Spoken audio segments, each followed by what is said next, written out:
बेहद स्वागत है जी सभी स्टूडेंट्स का। बहुत खास हमारा ये प्रोग्राम है। सिर्फ स्टूडेंट्स नहीं, जो सरकारी एम्प्लॉइज हैं या प्रोफेशनल्स हैं इंडिया के प्राइवेट सेक्टर में या कॉर्पोरेट्स में हैं, उन सबके लिए ये हमारा डिस्कशन शो बड़ा इंपॉर्टेंट हो सकता है, क्योंकि Manoj ji New Zealand based company के चीफ हैं और बियॉन्ड वीजा न्यूजीलैंड, और बहुत लंबे वक्त से मनोज जी न्यूजीलैंड में सेटल हैं और बड़ी संख्या में स्टूडेंट्स को इन्होंने गाइड किया है। आज बड़े इंपॉर्टेंट टॉपिक है जिस पे हम मनोज जी से सवाल करेंगे। सबसे पहले, न्यूजीलैंड में इस वक्त इकोनॉमिकली हमारे स्टूडेंट्स की पोजीशन क्या है, या किस तरह की जॉब अपॉर्चुनिटीज हैं, मेजर इंडस्ट्रीज न्यूजीलैंड में कौन सी हैं, हमारे गवर्नमेंट एम्प्लॉइज हैं उनके लिए किस तरह की पॉसिबिलिटीज हैं डायरेक्ट पीआर की, या अगर वो एजुकेशन के बेस पे कोई पॉसिबिलिटी देख रहे हैं, या हमारे प्रोफेशनल्स कौन से प्रोफेशनल्स हैं जो ग्रेजुएट हैं, एक्सपीरियंस्ड हैं, वो न्यूजीलैंड में फर्दर स्टडीज के लिए या डायरेक्ट अगर किसी भी जेन्युइन रूट से पॉसिबल है उनके लिए वहां पे एम्प्लॉयमेंट। तो ये सारे टॉपिक रहेंगे जिसपे हम मनोज जी से जानकारी हासिल करेंगे। मनोज जी, आपका स्वागत है सर। हाँ जी, नमस्कार सर। बहुत ठंडा ठंडा माहौल हो रखा है यहाँ पे। It's a winter time here in New Zealand, so you know having a great time. Thank you sir, thank you for the time. Thank you sir. So Manoj ji, मैं सबसे पहले ये जानना चाहूंगा कि स्क्रीन पे जो नंबर है ये मनोज जी को एक्सेस है, इस नंबर का सीधी आपकी कॉल मनोज जी के पास जाएगी मैक्सिमम टाइम। तो आप कोई भी सवाल मनोज जी से पूछ सकते हैं पूरी क्लैरिटी लिए। मनोज जी, मैं चाहूंगा कि इस वक्त अगर हम जॉब सेक्टर की बात करें न्यूजीलैंड में, किस तरह की जॉब्स हैं, प्रेजेंट माहौल कैसा है, एम्प्लॉयमेंट मिल रही है स्टूडेंट्स को भी, प्रोफेशनल्स को भी, ये जानना चाहूंगा। उसके बाद मैं फिर गवर्नमेंट एम्प्लॉइज का और जो हमारे प्रोफेशनल्स हैं उनके लिए किस तरह की पॉसिबिलिटीज हैं, इवन डायरेक्ट पीआर तक की पॉसिबिलिटी पे मैं आपसे बात करूंगा। हाँ जी, जरूर जी। देखिए, न्यूजीलैंड छोटी कंट्री जरूर है, लेकिन एक चीज है यहाँ पे कि ये लो वेज इकोनॉमी नहीं है। पिछले काफी समय से गवर्नमेंट हैज बीन पुशिंग कि minimum wage rate is going up. तो जो स्टूडेंट्स यहाँ पे आ रहे हैं उनको पार्ट टाइम जॉब अपॉर्चुनिटीज, यहाँ मिनिमम वेज रेट ही $23 है, तो उससे एक अच्छी स्टार्ट मिल जाती है। और बाकी वैसे न्यूजीलैंड की इकोनॉमिक सेटअप की बात की जाए तो New Zealand economy is you know wrapped around primary industry. New Zealand में जो डेयरी सेक्टर है वो बहुत स्ट्रॉन्ग है।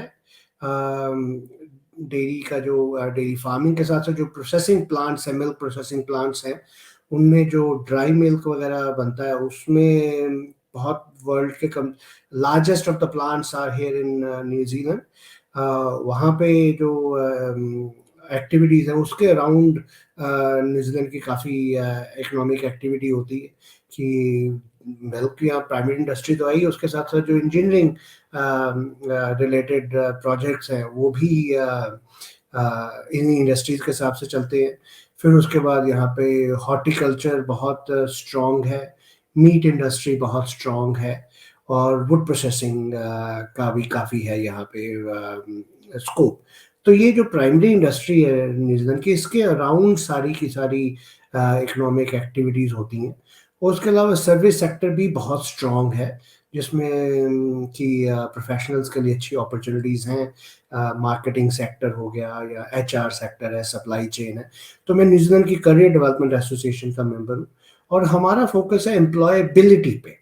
हम ये नहीं चाहते कि आप आ जाओ और बाकी कंसल्टेंट जैसे कि वीज़ा कंसल्टेंट नहीं है हम आपके प्रॉपर एक आपको एम्प्लॉयबिलिटी बढ़ाते हैं आपकी न्यूजीलैंड में, कि आपको एक न्यूजीलैंड की थॉरो नॉलेज मिलनी चाहिए कि आपको किस हिसाब से अपना करियर प्लान करना और कैसे कैसी जॉब न्यूजीलैंड में अवेलेबल है। जी बिल्कुल ठीक है। नहीं, आपने कहा कि हम वीजा कंसल्टेंट नहीं है, तो स्टूडेंट्स को फाइल वगैरह वो गाइड तो करते हैं ना? एग्जैक्टली नहीं, मैं सिर्फ वीजा कंसल्टेंट नहीं है, वो तो हाँ। हमारा प्राइमरी रोल है ही है कि आपको एक अच्छा करियर प्लान करके देना, और उसका आपके वीजा प्रोसेसिंग चार्जेस।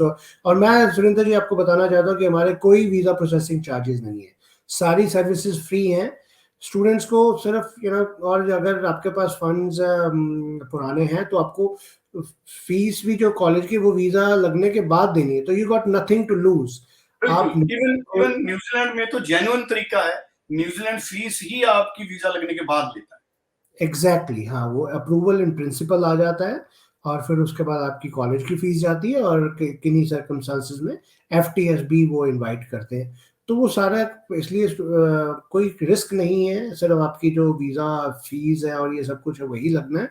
और हमारे तो वैसे भी we provide all our services free of charge, which is very welcome news for all our clients. जी। अच्छा, जो ग्रेजुएट्स हैं उनके लिए किस तरह की पॉसिबिलिटीज हैं? अगर वो फर्दर स्टडीज के लिए आते हैं तो इजीली जॉब्स उनके लिए भी अवेलेबल है? देखिए न्यूजीलैंड बहुत पॉपुलर है सारे कंट्री के प्रोफेशनल्स के लिए। यहाँ साउथ अफ्रीका से भी बहुत लोग आते हैं, यूके से भी लोग आते हैं प्रोफेशनल्स है, खास करके इंजीनियरिंग टीचिंग में। तो because New Zealand provides great lifestyle, जैसे हम सबको पता है कि यहाँ पे कुछ स्नो ज़्यादा नहीं है, ज़्यादा गर्मी नहीं है, तो that makes New Zealand very very attractive destination. हम भी बीइंग एन इंडियन जितना मर्जी हम अपने कल्चर हिस्ट्री हेरिटेज को प्राउडली सेलिब्रेट करते हैं, लेकिन न्यूजीलैंड में रहना एक प्रिविलेज है हमारे लिए और एक बहुत अच्छा फैमिली को रेज करने के लिए बहुत अच्छा एनवायरनमेंट यहाँ पे मिलता है। आपकी हेल्थ केयर फ्री है, आपकी एजुकेशन फ्री है बच्चों के लिए, और पब्लिक ट्रांसपोर्ट भी सब्सिडाइज्ड है। तो ये सब चीज़ें न्यूजीलैंड को बहुत अट्रैक्टिव डेस्टिनेशन बनाती हैं। तो इसलिए पूरे वर्ल्ड से लोग यहाँ पे आते हैं और अपने इंडियंस भी बहुत आते हैं यहाँ पे। खास करके मिडल ईस्ट में जो लोग सेटल्ड हैं उनके लिए न्यूजीलैंड एक नेक्स्ट स्टेज बन जाता है, क्योंकि उनको इंटरनेशनल एमएनसीज का एक्सपीरियंस और वही एक्सपीरियंस यहाँ पे आके न्यूजीलैंड का जो कंपनीज है उनको अप्रिशिएट करती हैं। इंजीनियरिंग सेक्टर में इंडियंस बहुत अच्छा काम करते हैं, अकाउंटिंग और फाइनेंशियल सर्विसेज में बहुत अच्छा काम करते हैं इंडियंस की, बहुत अप्रिशिएशन होती है कि उनके पास स्किल्स हैं। और बाकी रिटेल में तो ऑब्वियसली है ही है, मार्केटिंग और डिजिटल मार्केटिंग ये सब चीज़ें, एनालिटिकल रोल्स में न्यूजीलैंड में इंडियन कम्युनिटी ने बहुत अच्छा काम किया। और जो नए प्रोफेशनल्स भी आते हैं उनको भी इंडस्ट्री में अच्छे तरीके से देखा जाता है कि yes Indians add a lot of value to the economy. और इसलिए हम बीइंग ए न्यूजीलैंड कंपनी, देखिए सर हमारी तो दोनों तरफ जिम्मेदारी बनती है। हम ये चाहते हैं कि जो हमारे नए इंडियंस आ रहे हैं उनको एक अच्छा वेलकम मिले बीइंग ए न्यूजीलैंडर, और हम ये भी चाहते हैं कि बीइंग एन इंडियन हमारी कम्युनिटी स्ट्रांग हो और जो अच्छे प्रोफेशनल्स हैं वो आए और उनको हमारी गाइडेंस के थ्रू तीन चीजें लगे। किस तरह के प्रोफेशनल्स आ सकते हैं? उन प्रोफेशनल्स का प्रोफाइल क्या होना चाहिए? देखिए जैसे अगर हमारे यहाँ जो गवर्नमेंट एम्प्लॉयज़ हैं, अगर उनके एज अ आप स्कूल गोइंग किड्स हैं उनके, या उनके बच्चों ने आगे जाके पढ़ाई थोड़ी सीनियर लेवल की करनी है, तो मास्टर ऑफ पब्लिक पॉलिसी के बहुत अच्छे कोर्सेज हैं। पब्लिक हेल्थ में अच्छे ऑप्शंस हैं, वो आके अपना जो इंडिया वाला गवर्नमेंट पब्लिक सेक्टर का एक्सपीरियंस है उसको यहाँ पे आके एनकैश कर सकते हैं। और अगर आपका कल्चरल बैकग्राउंड से है तो वही वो कल्चरल बैकग्राउंड यहाँ पे जो नेटिव माओरी पॉपुलेशन उनको आप कैसे एसिमिलेट कर सकते हैं। तो वो बहुत ट्रांसफरेबल स्किल्स हैं, गवर्नमेंट रोल्स भी काफ़ी अच्छे हो सकते हैं, और वो ट्रेनिंग और टीचिंग में भी बहुत अच्छे ऑप्शंस हैं।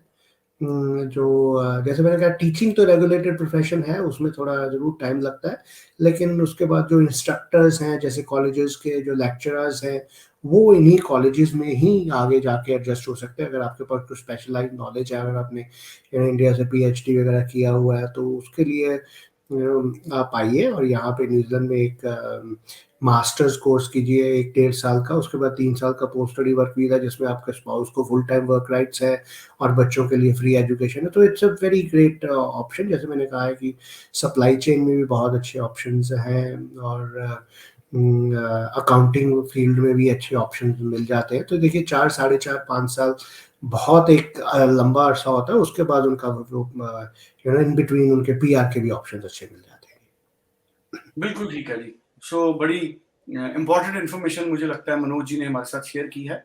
और कोई भी प्रोफेशनल्स हैं, आपको पोस्ट ग्रेजुएशन के लिए जाना है तो आप इस नंबर पे बिना हिचक के मनोज जी को व्हाट्सएप कर सकते हैं, मैसेज कर सकते हैं, कॉल कर सकते हैं। मनोज जी, ये भी अपने पिछले शोज में कई बार हमारी बात हुई है कि जो पोस्ट ग्रेजुएट हैं, खास तौर पे जो ग्रीन लिस्ट के कोर्सेज में पोस्ट ग्रेजुएट होते हैं, उनके लिए पीआर बड़ी इजी है आप न्यूजीलैंड में। लास्ट में मैं चाहूंगा 1-2 मिनट आप उस पर जरूर डिस्क्राइब करें पूरी सिचुएशन। हाँ जी, देखिए पीआर के लिए 3 ऑप्शंस हैं न्यूज़ीलैंड में। एक तो ऑब्वियसली स्किल्ड माइग्रेंट कैटेगरी है, जिसमें कि अगर मास्टर्स करते हैं तो 5 पॉइंट उसके, और उसके बाद आप 1 साल का वर्क एक्सपीरियंस हो तो वो that is a skilled migrant category pathway. और दूसरा जो ग्रीन लिस्ट है, ग्रीन लिस्ट में कई ऑक्यूपेशंस ऐसे हैं जिनमें आप यहाँ पे अगर पढ़ाई कर लेते हैं और अगर आपकी एजुकेशन न्यूज़ीलैंड इक्विवेलेंट हो जाती है, तो फिर आपको जॉब ही लेनी है सिर्फ। तो कई ऑक्यूपेशंस ऐसे हैं जिनमें आपको जॉब मिलने के बाद आप स्ट्रेट टू रेजिडेंस अप्लाई कर सकते हैं। और कई ऑक्यूपेशंस ऐसे हैं जिसमें आप वर्क टू रेजिडेंस है कि ठीक है आपने जॉब ले ली, लेकिन 2 साल आप काम करेंगे उसमें और फिर आपको post study work visa, sorry अपना वर्क टू रेजिडेंस वाला पाथवे, जैसे अर्ली चाइल्डहुड हो गया या टीचिंग प्रोफेशनल्स हैं। तो ये सब चीज़ें हैं। देखिए मैं न्यूज़ीलैंड की करियर डेवलपमेंट एसोसिएशन का मेंबर हूँ और एम्प्लॉयर्स एंड मैन्युफैक्चरर एसोसिएशन का मेंबर हूँ। तो इसलिए वीज़ा के साथ-साथ, हाँ, वीज़ा तो लगवा के देंगे और आपकी सारी फाइलिंग जो है लाइसेंस इमिग्रेशन एडवाइज़र के थ्रू होगी, तो वो भी आपको किसी चीज़ की चिंता करने की ज़रूरत नहीं। You are in the safest of the hand when it comes to visa filing and everything. सारी आपकी प्रॉपर डिटेल्ड ट्रांसपेरेंट फाइलिंग होगी और उसके बाद आपको न्यूज़ीलैंड आने के बाद जो आपको सपोर्ट चाहिए यहाँ पे, न्यूज़ीलैंड का जो हमारा 25 साल का एक्सपीरियंस है, we can guarantee that nobody knows New Zealand better than we do, because हमारा एम्प्लॉयबिलिटी फ़ोकस है, क्योंकि अगर आप एम्प्लॉयबल हैं तो एम्प्लॉयमेंट आएगी तो इमिग्रेशन आएगी। तो ये इस हिसाब से कहीं भी जाना है आपने, तो ये सिर्फ़ जो एम्प्लॉयमेंट है, सिर्फ़ एजुकेशन ही काफ़ी नहीं है अच्छी कंट्री में आके, उसकी जो प्लानिंग है, उसके लिए जो आपको फ्री करियर कंसल्टेशन मिल रही है, I think all the professionals should make use of this and I will be delighted to be part of this success story. और हमारी जो इंडियन कम्युनिटी है, उसको हम और स्ट्रॉन्ग करना चाहते हैं न्यूज़ीलैंड में। चाहे जी, वो बिल्कुल। कंस्ट्रक्टर है, चाहे वो नर्सिंग में है, चाहे वो अकाउंटिंग प्रोफ़ेशन में है या हेल्थ केयर में है, किसी भी है, या गवर्नमेंट पॉलिसीज़। कई बार हमारे जो टैक्सेशन डिपार्टमेंट से कई हमारे जो ऑफिसर्स हैं इंडिया में, वो अगर आप बच्चों के साथ अब माइग्रेट करना चाहते हैं या कुछ विदाउट डिस्टर्बिंग देयर सबैटिकल लेके वो कुछ करना चाहते हैं, तो वो सारे ऑप्शन बहुत अच्छे अवेलेबल हैं। एक बार हमसे बात कर लें and then we will be able to guide them further. बिल्कुल ठीक है जी। Thank you so much Manoj ji, बड़ी अच्छी इन्फॉर्मेशन आपने हमारे साथ शेयर की। स्क्रीन पे नंबर है, सभी से रिक्वेस्ट है, कोई भी इन्फॉर्मेशन आपको ज़्यादा चाहिए तो मनोज जी से बात करें, पूरी क्लैरिटी लें और फिर आप कोई डिसीज़न करना चाहें तो उसे कर सकते हैं। Thank you so much Manoj ji. Thank you Surendra ji, thanks always ji, thank you.